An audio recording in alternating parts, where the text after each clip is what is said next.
வணக்கம். இந்தியாவின் 5 முக்கிய மாநிலங்கள்ல இப்போ நடந்துட்டு இருக்கிற தேர்தல் வாக்கு எண்ணிக்கை நிலவரங்கள் யாருமே எதிர்பார்க்காத பல ஆச்சரியங்களை கொடுத்துட்டு இருக்கு. பல அரசியல் கணிப்புகளையே தலைகீழா மாத்திர இந்த ட்ரெண்ட்ஸை ரொம்ப நியூட்ரலா அதே சமயம் டீப்பா இந்த அலசல்ல நம்ம பார்க்க போறோம். எந்த பக்கம் காத்து வீசுதுன்னு தெரிஞ்சுக்க தயாரா? வாங்க நேரா களத்துக்கே போயிடலாம். இன்னைக்கு நாம பார்க்க போறது 4 முக்கியமான விஷயங்கள். 1, தென்னிந்தியாவுல குறிப்பா தமிழ்நாட்டுல நடந்திருக்க அந்த மாபெரும் ஷாக். 2, அஸ்ஸாம்ல நடந்திருக்க ஆதிக்கம். 3, கேரளா மற்றும் புதுச்சேரியோட முடிவுகள். அப்புறம் ஃபைனலா ரொம்ப விறுவிறுப்பான மேற்கு வங்காளத்தோட கிளைமேக்ஸ். சரி, முதல்ல தமிழ்நாட்டில இருந்து ஆரம்பிக்கலாம். பல வருஷமா இருந்த அரசியல் கணக்குகளையே இந்த ஆரம்பகட்ட நிலவரங்கள் எப்படி மொத்தமா தகர்த்தெறிஞ்சிருக்குன்னு பாருங்க. ஆரம்பத்துல ஆளுங்கட்சியான திமுக தரப்புல என்ன நினைச்சாங்க தெரியுமா? சினிமா நடிகர்களுக்கு கூட்டம் வரும், ஆனா அதெல்லாம் ஓட்டா மாறாது அப்படின்னு நடிகர் விஜயும் அவரோட தவைக கட்சியும் ரொம்பவே குறைச்சு மதிப்பிட்டாங்க. பல வருஷமா அரசியல்ல இருக்கோங்கிற அந்த ஒரு அதீத நம்பிக்கையில அவங்க இதை நினைச்சாங்க. ஆனா இது எவ்வளவு பெரிய தப்பு கணக்குன்னு அவங்க அப்போ ரியலைஸ் பண்ணல. எல்லா விமர்சனங்களையும் அடிச்சு நொறுக்கிட்டு இப்போ வந்திருக்க ட்ரெண்ட்ஸ் படி பார்த்தா விஜயோட தவக 100 சீட்டுகளுக்கும் மேல லீடிங்ல இருக்காங்க. சும்மா இல்லைங்க, 100 சீட்டுக்கும் மேல.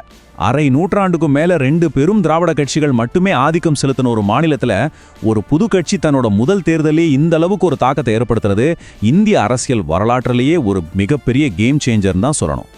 இந்த கள நிலவரத்தை நாம ஒரு நார்த் போல் சவுத் போல் எஃபெக்ட்னு சொல்லலாம். ஒரு பக்கம் பாத்தீங்கன்னா ஆளுங்கட்சியான திமுக கடுமையான எதிர்ப்பாளைகளை சிக்கி 3வது இடத்துக்கு தள்ளப்படுற நிலைமையில இருக்காங்க.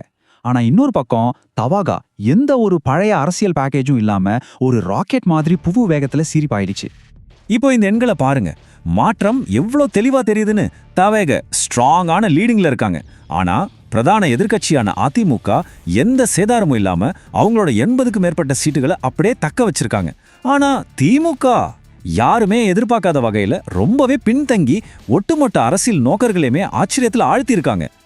இதுல ரொம்பவே சுவாரஸ்யமான அதே சமயம் தவற விடப்பட்ட ஒரு மாஸ்டர் ஸ்ட்ரோக்கை பத்தி நாம பேசியே ஆகணும். அதுதான் பாஜகவோட வியூகம். மாநில தலைவர் அண்ணாமலை தவைக கூட கூட்டணி வைக்கலான்னு எவ்வளவோ சொல்லியும் அது திமுகவுக்கு சாதகமா போயிடுமோன்னு டெல்லி தலைமை தயங்கிட்டாங்க. ஆனா இப்ப யோசிச்சு பாருங்க, ஒருவேளை அன்னைக்கு அந்த தவைக பாஜக கூட்டணி அமைஞ்சிருந்தா ரொம்ப ஈஸியா ஒரு பிரம்மாண்டமான மெஜாரிட்டியை அவங்க தொற்றிருக்க முடியும். பாத்தீங்களா, அரசியல்ல டைமிங்கும் வியூகமும் எவ்வளவு முக்கியம்னு.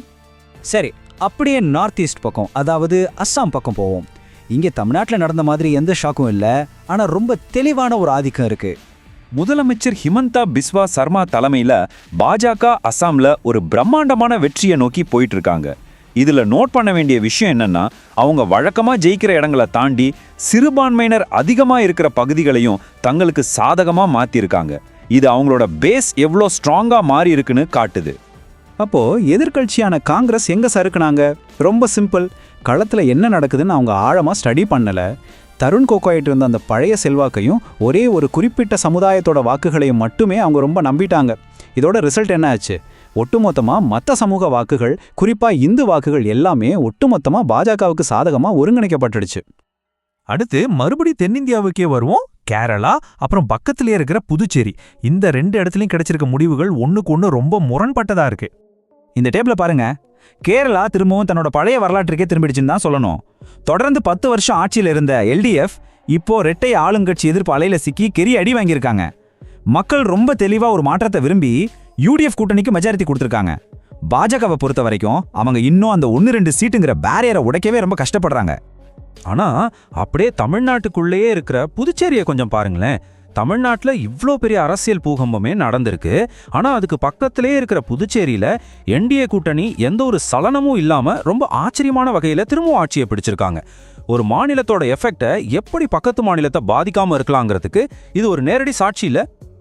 ஃபைனலா இன்னைக்கு ஒட்டுமொத்த நாடும் ரொம்ப டென்ஷனா பார்த்துட்டு இருக்கிற ஒரு இடத்துக்கு வருவோம். அதான் விறுவிறுப்பான மேற்கு வங்காளம். ஆரம்ப ட்ரெண்ட்ஸ் படி பார்த்தீங்கன்னா பாஜக கடந்த காலங்களில் பண்ண வியூக தவறுகள் எல்லாம் சரி பண்ணி கொஞ்சம் கொஞ்சமா ஒரு சிம்பிள் மெஜாரிட்டியை நோக்கி நகர்ந்துட்டு இருக்காங்க. இன்னொரு பக்கம் திரிணாமுல் காங்கிரஸ் தங்களோட அந்த பாரம்பரியமான ஸ்ட்ராங்கான ஓட்டு பேங்கை முழுமையா நம்பி ஒரு பலமான அரணை அமைச்சிருக்காங்க. 2 தரப்புக்கு நடுவுல ரொம்ப டஃப் ஃபைட் போயிட்டு இருக்கு. ஆனா இந்த நம்பர்ஸ் எப்போ வேணாலும் தலைகீழா மாறலாம். ஏன் தெரியுமா? அரசியல்ல இத தாவனகேரே பைபோல் எஃபெக்ட் அப்படின்னு சொல்லுவாங்க. அதாவது ஆரம்பத்துல தபால் வாக்குகள் எண்ணும்போது ஒரு கட்சிக்கு பெரிய லீடிங் கிடைக்கும். ஆனா வாக்கு எண்ணிக்கை கொஞ்சம் கொஞ்சமா ஒரு குறிப்பிட்ட சமூக மக்கள் அதிகமா இருக்கிற பகுதிகளுக்கு வரும்போது அந்த ஆரம்ப லீடிங் அப்படியே மொத்தமா தலைகீழா மாறிடும். இதை நாம நிறைய முறை பார்த்திருக்கோம். வெஸ்ட் பெங்காலை பொறுத்த வரைக்கும் இந்த மாதிரி குறிப்பிட்ட சமூக மக்களோட வாக்குகளால மட்டுமே வெற்றி தோல்வி மாறக்கூடிய சீட்டுகளோட எண்ணிக்கை 100க்கும் மேல இருக்குங்க. அப்போ இதுல இருந்து என்ன புரியுது? இப்போ நம்ம பார்த்துட்டு இருக்கிற இந்த லீடிங் நம்பர்ஸ் எல்லாமே ரொம்ப ரொம்ப சென்சிட்டிவ்.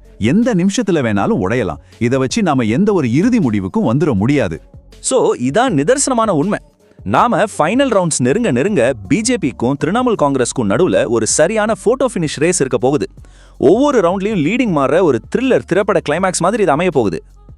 இன்னும் சில மணி நேரங்கள்ல மொத்த ஓட்டுகளும் எண்ணி முடிக்கப்பட்டுடும். இப்போ நம்ம முன்னாடி இருக்கிற மிகப்பெரிய கேள்வி என்னன்னா, இந்த ஆச்சரியமான ஆரம்பகட்ட ட்ரெண்ட்ஸ் அப்படியே ஃபைனல் ரிசல்ட்டா மாறுமா, இல்ல கிளைமேக்ஸ்ல நமக்காக ஏதாச்சும் ஒரு பெரிய ட்விஸ்ட் காத்துட்டு இருக்கா? என்ன நடக்க போகுதுன்னு பொறுத்திருந்து தான் பார்க்கணும். உண்மையான முடிவுகள் வர வரைக்கும் இணைந்திருப்போம்.